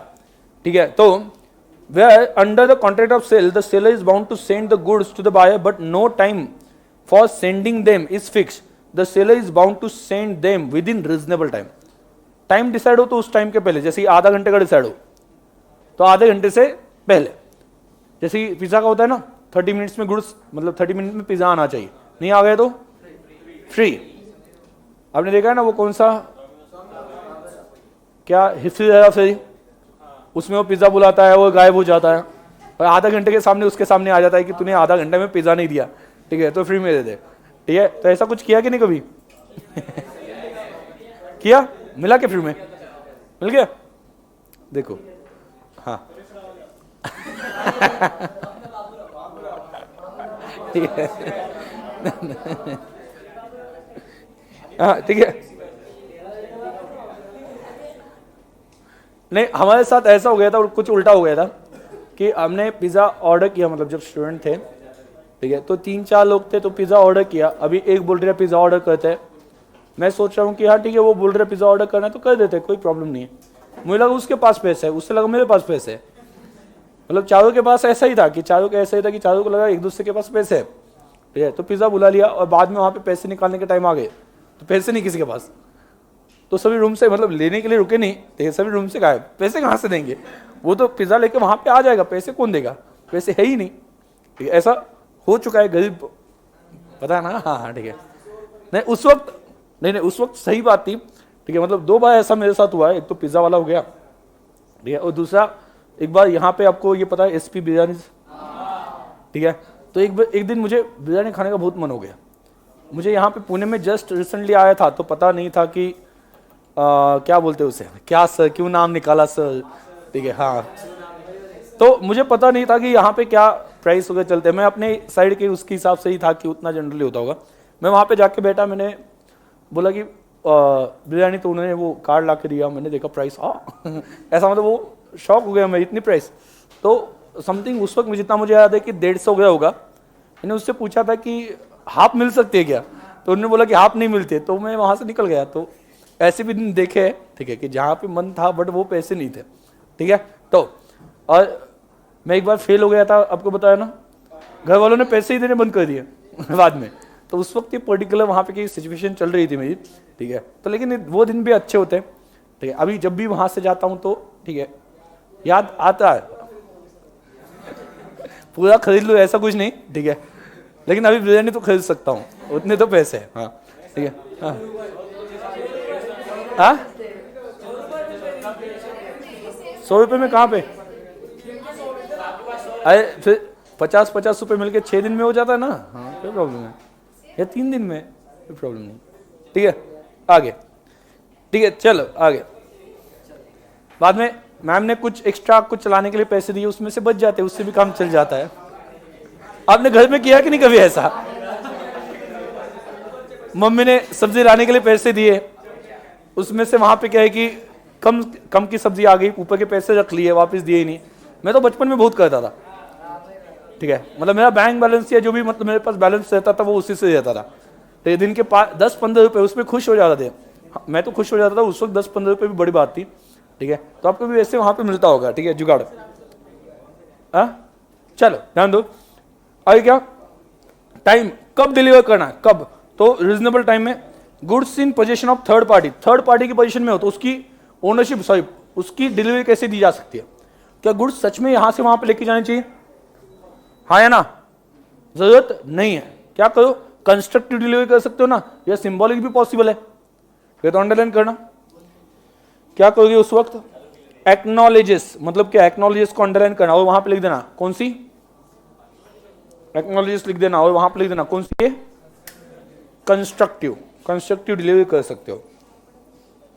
आगे time of delivery, time of delivery कौन सा है? डिमांड और tender of delivery may be treated as ineffectual, ineffectual मतलब क्या, इफेक्ट नहीं है, unless made at a reasonable hour, reasonable hour मतलब कौन सा, कब गुड्स डिलीवर करने चाहिए? रात को, रात को 12 बजे, क्या पता अंदर क्या चल रहा हो, मतलब सो रहे हो, ठीक है, मतलब डिस्टर्ब नहीं करना चाहिए, ठीक है, तो रीजनेबल टाइम में डिलीवर होने चाहिए। रीजनेबल टाइम मतलब क्या, क्या 9 to 6 कह सकते हैं, ऐसा वर्किंग आवर्स मतलब जो है वो 9 to 6 कह सकते हैं, उसके बीच में गुड्स डिलीवर कर दो, ठीक है, ज्यादा लेट भी नहीं, ज्यादा सुबह भी नहीं, मतलब जल्दी भी नहीं, ठीक है, दोनों टाइम पे डिस्टर्बेंस हो सकता है, ठीक है, तो रीजनेबल आवर्स दिन के उसमें डिलीवर होना चाहिए। एक्सपेंसेस ऑफ डिलीवरी कौन कहेगा? डिलीवरी के एक्सपेंसेस सेलर या बायर? बायर, बायर की रिस्पॉन्सिबिलिटी है, सेलर का डिलीवरी के साथ कोई कनेक्शन नहीं अनलेस एग्रीड, ठीक है। आगे delivery of wrong quantity, wrong quantity, goods wrong deliver किए, क्वांटिटी गलत डिलीवर की, तो उसके पास 3 ऑप्शन है, क्या, कैंसिल कर दो, या जितना सही है उतना रख लो, ठीक है, या पूरा एक्सेप्ट कर लो, ठीक है, ऐसा भी वहां पे हो सकता है, ठीक है, तो ये जनरल चीज है। आगे इंस्टॉलमेंट डिलीवरीज, तो आपको हिस्सों में डिलीवरी दी जाए, आप एक्सेप्ट करोगे? नहीं, इट्स योर चॉइस, लेना है कि नहीं लेना है, ठीक है। आगे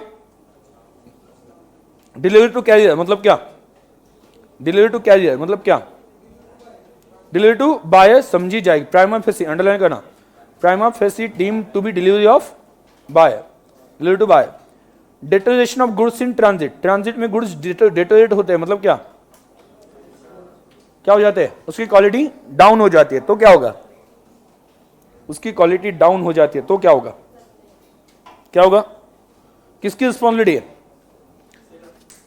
ओनर की, ओनर की रिस्पॉन्सिबिलिटी। अभी ओनर कौन है?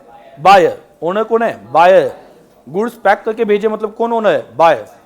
लेकिन ये अगर ध्यान रखना, ठीक से सुनना, ये अगर किसकी गलती की वजह से हो गया, सेलर, मतलब सेलर की नहीं, ट्रांसपोर्टर की गलती की वजह से हो गया, हो सकता है ना, उसने डिले किया, तो उसके वो भी उसके लिए रिस्पॉन्सिबल हो सकता है। And last one, buyer's right to examine goods, क्या आप चीजें लेते वक्त चेक करके लोगे? यस, आपका हक है चेक करके लेने का, तो सब कुछ चेक करके चीजें ले सकते हो, क्लियर। अगर उसने चेक करने के लिए मना कर दिया, ठीक है, तो आप गुड्स लेने के लिए मना कर सकते हो, ठीक है, समझ में आ गया? हाँ, आपके पास गुड्स भेजे और आपने गुड्स एक्सेप्ट किए, कब माना जाएगा? ध्यान दो, ध्यान दो, आपने गुड्स एक्सेप्ट किया, अंडरलाइन करना, acceptance is deemed to take place when buyer, underline करना, acceptance is deemed to take place when buyer, underline करना, अरे करो ना अंडरलाइन, हाँ, ये ढूंढ रहे कहां से, acceptance is deemed to take place, मिला क्या? क्या ना, मिल गया? हाँ, एनालिसिस के नीचे, हाँ, तो एक्सेप्टेंस हो गया, कब बोलेंगे, बोलो कब हो गया, ऐसा बोलोगे acceptance. Intimates seller that he had accepted goods, intimation दे दिया, या फिर does any act to the goods which is inconsistent with the ownership of the seller, ऐसा कुछ गुड्स के साथ किया, याद है क्या, ऐसा कुछ गुड्स के साथ किया विच is inconsistent with the ownership, जिसके गुड्स है उसके ओनरशिप से इनकंसिस्टेंट मतलब क्या कह सकते हैं, क्या कह सकते हैं? कुछ ऐसा किया, हाँ ठीक है, हाँ। कुछ ऐसा किया, हाँ। तो ऐसे केस में मतलब जैसे कि गुड्स, वही गुड्स आपने किसी और को सेल किए, ठीक है, तो मेरी ओनरशिप थी, आपके पास गुड्स थे, आपने किसी और को सेल कर दिया, तो मेरी ओनरशिप अफेक्ट हो जाती है ना, ठीक है। तो ऐसा कुछ किया, ओके, जिससे ओनरशिप अफेक्ट हो सकती है, तो भी वो एक्सेप्ट किया माना जाएगा। और returns the goods after lapse of reasonable time, reasonable time के बाद भी गुड्स रखे। Buyer not bound to return rejected goods, इसका मतलब क्या है? Buyer not bound to return rejected goods मतलब क्या? वो सेलर आके लेके जाएगा, सेलर आके लेके जाएगा। लाने का काम किसका था? बायर का। गुड्स डिलीवरी बायर का काम था, अभी वापस लेके जाने का गुड्स गलत आ गए तो सेलर का काम है। Last, liability of buyer for neglecting और रिफ्यूजिंग डिलीवरी ऑफ गुड्स, सभी सही गुड्स भेजे थे और बायर ने उसे लेने के लिए मना कर दिया, तो बायर किस चीज के लिए रिस्पॉन्सिबल है? Buyer is responsible for the all expenses incurred to deliver the goods, और डैमेजेस भी मांगे जा सकते हैं। क्योंकि मान लो मुंबई से गुड्स आपके लिए भेज दिया, सभी ठीक है, सब कुछ सही है, कोई प्रॉब्लम नहीं था, लेकिन आपने लेने से मना कर दिया, तो वो खर्चा जो हो गया उसका क्या? पैकिंग, ट्रांसपोर्टेशन, तो उसके लिए कौन रिस्पॉन्सिबल है? बायर, ठीक है। तो अंडरलाइन करना, when the seller is ready and willing to deliver the goods and request the buyer to take delivery, and buyer does not within a reasonable time after such request take delivery, but buyer delivery लेता नहीं, he is liable to the seller for any loss occasioned by his neglect or refusal, ठीक है, तो उसके लिए वो responsible है। Clear? कोई डाउट है? नहीं? अभी यहां पे ध्यान देना, condition and warranty, condition and warranty, condition and warranty, ये क्या है? ये पेड़ है,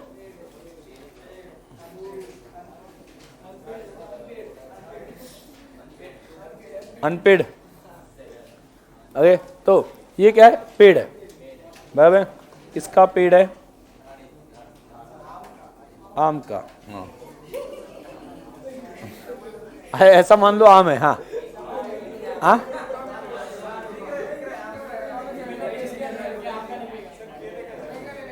हाँ बैंगन बैंगन का पेड़ है, हाँ हाँ। दो पेड़ के पीछे कोई तो दिख रहा है, हाँ ठीक है। तो कोई तो सो रहा है, आगे वो छाव है ना वहां पे, ठीक है, सो रहा है, हाँ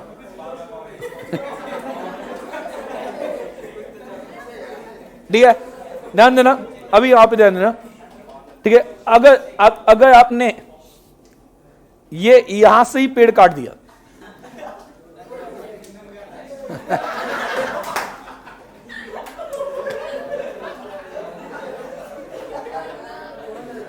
कंट्रोल कंट्रोल, हाँ कंट्रोल, इतना भी एक्साइट मत हो, हाँ ठीक है। तो यहां से पीछे कोई नहीं, ऐसा मान लो, हाँ ऐसा यहां से आपने पेड़ काट दिया, ठीक है, तो उस केस में वो पेड़ रह सकता है? नहीं, नहीं रह पाएगा, नहीं ना, ठीक है। और आपने पेड़ यहां से काट दिया, रहेगा ना पेड़, ठीक है। तो बेसिकली ये मान लो ये आपका कॉन्ट्रैक्ट है, ये कॉन्ट्रैक्ट है, दिस इज कंडीशन, कंडीशंस, ये क्या है? कंडीशंस, और ये क्या है? वारंटी, ये क्या है? कंडीशंस, और ये क्या है? वारंटी। मतलब कंडीशंस अगर फॉलो नहीं होती है तो contract cancel, contract cancel, Popatlal याद है ना? कैंसल, ओके, तो हाँ ओके। और अगर वारंटी फुलफिल नहीं होती है तो उस केस में कॉन्ट्रैक्ट कैंसिल नहीं होगा, उसके लिए सिर्फ डैमेजेस मिल सकते हैं, ठीक है, समझ आ गया? Breach of conditions leads to breach of contract, contract ही तोड़ दिया इन शॉर्ट, मतलब क्या? कॉन्ट्रैक्ट कंटिन्यू नहीं होगा, कैंसिल किया जा सकता है। तो किसको ज्यादा इंपॉर्टेंस है, कंडीशंस को या वारंटीज को? कंडीशंस को ज्यादा इंपॉर्टेंट है। मतलब कंडीशन, एक एग्जांपल बता देता हूं, तो ये कंडीशन तो क्या जनरली किसने डिसाइड करना चाहिए, seller and buyer. But law कुछ ऐसे कंडीशंस बताता है, लॉ कुछ ऐसे कंडीशंस बताता है, कैसे कि जो आपने डिसाइड नहीं किया तो भी ये अप्लाई हो जाएंगे। समझ आ गया? ठीक है, तो कंडीशन जनरली कौन डिसाइड करेगा, बोलो, सेलर एंड बायर। लेकिन आपने डिसाइड नहीं किया तो क्या, लॉ में कुछ बताए, लॉ में जो बताए उसे क्या कहा जाता है, इंप्लाइड। उसे क्या कहा जाता है, इंप्लाइड। इंप्लाइड मतलब क्या, जो लॉ ने आपके ऊपर फोर्स किए हैं। अगर आपको लगता है कि नहीं लॉ ने जो फोर्स किए वो नहीं चाहिए, तो आप एग्रीमेंट में लिख दो ऐसा, दोनों की मर्जी से, दोनों की मर्जी से कुछ भी हो सकता है। मतलब कंडीशन कैंसिल करने कर सकते हो, यस। वारंटी को कंडीशन बनाने, यस, दोनों की मर्जी से। कंडीशन को वारंटी, यस, ठीक है। अगर आपने कुछ डिसाइड ना किया हो तो लॉ बोलता है मैं कुछ बोलूं, ऐसा कौन बोलता है, लॉ। ओके, तो लॉ के जो कंडीशन है वो, जो वारंटीज है वो अप्लाई हो जाते हैं। समझा मैं क्या बोल रहा हूं? जैसे कि एक एग्जांपल, आपने कुछ बोला नहीं हो, लेकिन ध्यान दो आपने कुछ डिसाइड नहीं किया, आपने कुछ भी डिसाइड नहीं किया और आप एक पर्सन को कुछ भी डिसाइड नहीं किया था, आपने एक पर्सन को चले गए, आपने लैपटॉप परचेस किया, लैपटॉप का कलर जो है वो आपने सिलेक्ट किया था। अभी जब लैपटॉप की डिलीवरी की गई एक्चुअल में, तो लैपटॉप का जो कलर है और आपने जो देखा था कलर वो मैच नहीं हो रहा है, ठीक है। मतलब आपको ब्लैक चाहिए था, उन्होंने भेजा लाल, ठीक है। उन्होंने कौन सा भेजा, लाल, ठीक है। तो ऐसी केस में लॉ ये कहता है, क्या कहता है लॉ, कि सैंपल जो दिखाया था ना उसके साथ गुड्स मैच नहीं हो रहे, तो आप कॉन्ट्रैक्ट कैंसिल कर सकते हो, यस। लेकिन आपको लाल पसंद आ गए तो रख सकते हैं, कोई प्रॉब्लम नहीं है। तो आपको चांस मिलेगा कॉन्ट्रैक्ट कैंसिल करने का, लेकिन वारंटी फुलफिल नहीं हुई, वारंटी फुलफिल नहीं हुई, तो ऐसी केस में क्या होगा, सिर्फ डैमेजेस मिलेंगे। तो ये कंडीशन कौन सी और वारंटी कौन सी, ये यहां पे डिस्कस किया। कंडीशन और वारंटी मेनली कौन क्या है, mainly who will decide, mainly parties.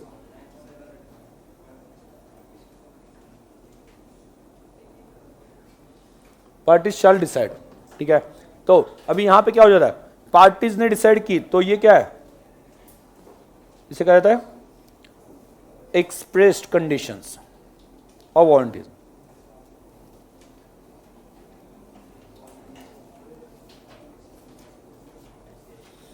And दूसरा क्या,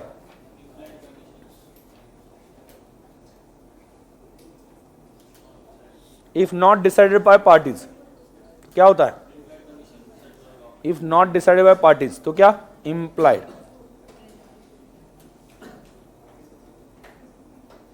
ज्यादा पावरफुल कौन सी है, ज्यादा पावरफुल कौन सी है, इंप्लाइड किसने बताई है, लॉ ने ना। ज्यादा पावरफुल कौन सी है, आवाज नहीं आ रहा, आवाज नहीं आ रहा, कौन सी है, इंप्लाइड। गलत, एक्सप्रेस पावरफुल है। अरे आप लोग समझ ही नहीं पा रहे, दोनों की मर्जी से कुछ भी हो सकता है। कितनी बार बोलूं अभी मैं, कितनी बार बोलूं मैं, दोनों की मर्जी से कुछ भी हो सकता है। मतलब आपको लगा कंडीशन, ये जो इंप्लाइड कंडीशन दी है वो मुझे नहीं एप्लीकेबल करने अपने केस में, तो दोनों डिसाइड कर लो। मतलब ज्यादा पावरफुल क्या हो गया, जो पार्टीज ने डिसाइड किया है वो ज्यादा पावरफुल है। अगर बाकी केस में जो होता है, मतलब क्रिमिनल लॉज होता है, उसमें लॉ ज्यादा पावरफुल होता है कभी भी। बट इस केस में कॉन्ट्रैक्ट आप लोग करो ना, तो आपके लिए जो लॉ बोल रहा है वो सही होगा ऐसा कह नहीं सकते। समझा मैं क्या बोल रहा हूं? इस वजह से लॉ आपको अलाउ कर देता है, परमिशन देता है कि आप आपके हिसाब से सोचो। आपको अगर आपके कॉन्ट्रैक्ट के लिए कंडीशन ठीक नहीं लगते तो आप खुद की कंडीशन डिसाइड कर लो। तो अगर आपने खुद के कंडीशन डिसाइड किए तो ये वाले कंडीशन अप्लाई नहीं होंगे, ठीक है। तो याद रखना, क्या है ये, लिख देना।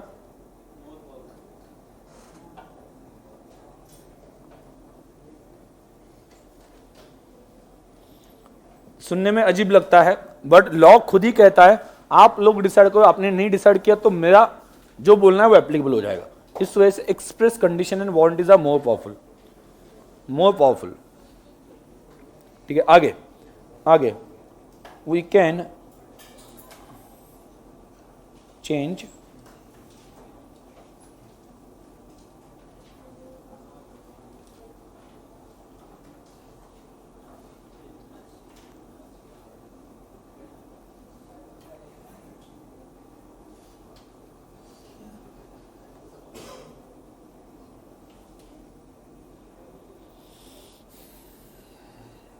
हम चेंजेस कर सकते हैं। आपको ऐसा लगेगा कि सर लॉ ने बोला तो हम कैसे चेंज कर सकते हैं? लॉ खुद ही बोलता है कि एक्चुअली कॉन्ट्रैक्ट किसने करना चाहिए। ठीक है, मतलब एक सिंपल बात है, आप मेरे पास से बुक परचेस करो तो बुक कितने में जाएगा, कैसे डिलीवर होगा, ये हम ज्यादा अच्छे से डिसाइड कर सकते हैं ना। लॉ एक रूल बना के सभी टाइप के कॉन्ट्रैक्ट के लिए एप्लीकेबल होगा ऐसा नहीं बता सकता। लॉ ये बोल सकता है आप डिसाइड करो, और नहीं डिसाइड कर पाए आपके बीच में झगड़ा हो जाए तो मैं जो बोल रहा हूं वो रूल फॉलो करो। सुना है मैं क्या बोल रहा हूं? कोई डाउट है? नो? ओके, तो इस वजह से याद रखना, कभी भी contract act, sale of goods act, partnership, इसमें मेनली एग्रीमेंट जो होते हैं ना, या जो भी डिसाइड होता है वो कैसे होता है? म्यूचुअली। और नहीं हुआ तो लॉ अप्लाई बन जाता है। ये आपने डिसाइड किया हो तो लॉ इंटरफेयर नहीं करता है अनलेस इट इज इलीगल। आपने कुछ इलीगल किया तो अलग बात है, बट लीगल है। और वहां पे आप जैसे फॉर एग्जांपल लॉ क्या बोलता है? बायर गुड्स की डिलीवरी लेगा, लेकिन सेलर बोलता है कि नहीं ठीक है मैं गुड्स की डिलीवरी कर दूंगा। लॉ को कोई प्रॉब्लम होना चाहिए? नहीं होना चाहिए। कुछ इलीगल करे क्या वो? नहीं करे ना। समझ में आ रहा है? मतलब ऐसी कोई भी चीज, कोई भी कॉन्ट्रैक्ट, कोई भी एग्रीमेंट आप बनाते हो, कोई भी प्रॉमिस वहां पे देते हो जो इलीगल नहीं है, तो उसके लिए लॉ की तरफ से कोई ऑब्जेक्शन नहीं, आप डिसाइड करो। करेक्ट है? कोई डाउट? ठीक है, तो यहां पे याद रखना ये लिखा है, ये मेन चीज याद रखना। ठीक है, अभी कंडीशन एंड वारंटीज में क्या फर्क है बोलो? कंडीशन वारंटी मैंने ऊपर आपको थोड़ा सा बताया क्या होता है। Condition is root of contract, it is base of contract और इट इज फंडामेंटल। ठीक है, और क्या वहां पे एक वर्ड स्पेसिफिकली है? Condition essential, condition which is essential, condition is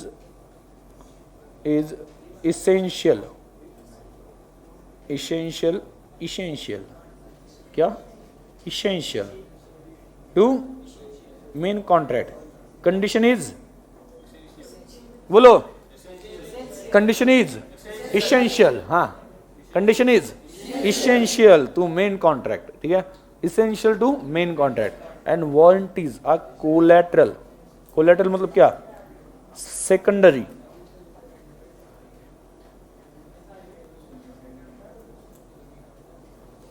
main contract secondary है, सेकेंडरी है। क्लियर? ओके, ये जो चीज है वो सेकेंडरी। क्या सेकेंडरी है?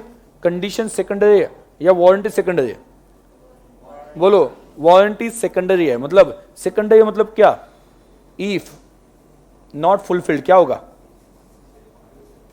वारंटी फुलफिल नहीं की, इफ नॉट फुलफिल्ड क्या होगा? क्या होगा? कॉन्ट्रैक्ट कैंसिल हो सकता है क्या? नहीं, ओनली डैमेजेस। और कंडीशन फुलफिल नहीं हुई तो इफ नॉट फुलफिल्ड क्या होगा? बोलो, क्या? Cancel plus damages. लॉ कहता है, म्यूचुअली नहीं बोल रहा हूं, म्यूचुअली तो आप कुछ भी डिसाइड कर सकते हो। लॉ कहता है आपको अगर लगता है कंडीशन को वारंटी समझना है तो समझो, लॉ कहता है, लेकिन वारंटी को कंडीशन नहीं समझ सकते। एक सिंपल बात है ना। ओके, मान लो जैसा गुड्स सैंपल में दिखाया था वैसा गुड्स नहीं आया, तो आपके पास ऑप्शन क्या है? Cancel and damages. लेकिन आपको लगता है कि जो नए गुड्स आ गए वो भी अच्छे हैं, तो आप क्या कर सकते हो? ले सकते हैं ना, कैंसिल करने की जरूरत नहीं है। सिर्फ आप जो भी फर्क पड़ रहा है प्राइस में वो पैसे उसके पास से मांगोगे। इसका मतलब यहां पे आप इवन दो कंडीशन सेटिस्फाई नहीं हुई फिर भी ट्रीटमेंट कैसा दे दो? वारंटी जैसा, सिर्फ डैमेजेस मांग लो। मतलब कंडीशन को डैमेजेस मान सकते हैं, क्यों? क्योंकि कंडीशन में दो ऑप्शन है, कैंसिल और डैमेजेस। तो मैं डिसाइड कर सकता हूं नहीं मुझे कैंसिल नहीं करना है, अब मैंने डिसाइड किया कैंसिल नहीं करना है, तो क्या हुआ? ये डैमेजेस, मतलब वारंटी जैसा हो गया ना, बराबर। लेकिन वारंटी में कितना ऑप्शन है? एक, क्या? डैमेजेस। तो वारंटी फुलफिल नहीं होती है तो मैं कैंसिल कर सकता हूं क्या? नहीं, मतलब मैं वारंटी को कंडीशन नहीं मान सकता। तो condition may be treated as warranty but warranty cannot be treated as condition. फिर से बोलो, condition may be treated as warranty but warranty cannot be treated as condition. Reason समझ में आ गया? क्योंकि कंडीशन में दो ऑप्शन है, कैंसिल प्लस डैमेज। तो आप सिर्फ डैमेज मांग सकते हो, यस, लेकिन वारंटी में एक ही ऑप्शन है, क्या? डैमेजेस। तो उस वक्त आप कैंसिलेशन मांग सकते हो? नहीं। देयरफॉर ये लॉ बोल रहा है हम दोनों, या मतलब क्या है कि हम दोनों नहीं, हाँ हम लोग, ठीक है, हम लोग म्यूचुअली क्या कर सकते हैं? अपने टर्म्स कंडीशन वारंटीज खुद डिसाइड कर सकते हैं। मतलब आपको लगता है कि ये चाहिए नहीं लॉ में जो दिया है, तो आप खुद डिसाइड कर लो। एक्सप्रेस तो पावरफुल होता ही ना। लॉ बोल रहा है कि अगर तुम कंडीशन को वारंटी मानना चाहते हो तो चलेगा, वारंटी को कंडीशन कभी मत मानना। तो जो कंडीशन में आपको दो ऑप्शन मिलता है उसमें से एक सिलेक्ट करना चाहते हो तो अच्छा है, लेकिन बट वारंटी में दो ऑप्शन मिलते ही नहीं, इस वजह से सिर्फ डैमेजेस मांग सकते हो, कैंसिलेशन के लिए कभी जा ही नहीं सकते। समझ में आया वो क्या बोल रहा हूं? पक्का? ठीक है, तो यहां पे देखना, वो जो फॉर्मेट है वो अंडरलाइन करना, मतलब फॉर्मेट मतलब sorry difference on page number 2.17 देखो उसमें है कंडीशन एंड वारंटी, अंडरलाइन करना इंपॉर्टेंट है वो, कंडीशन एंड वारंटी।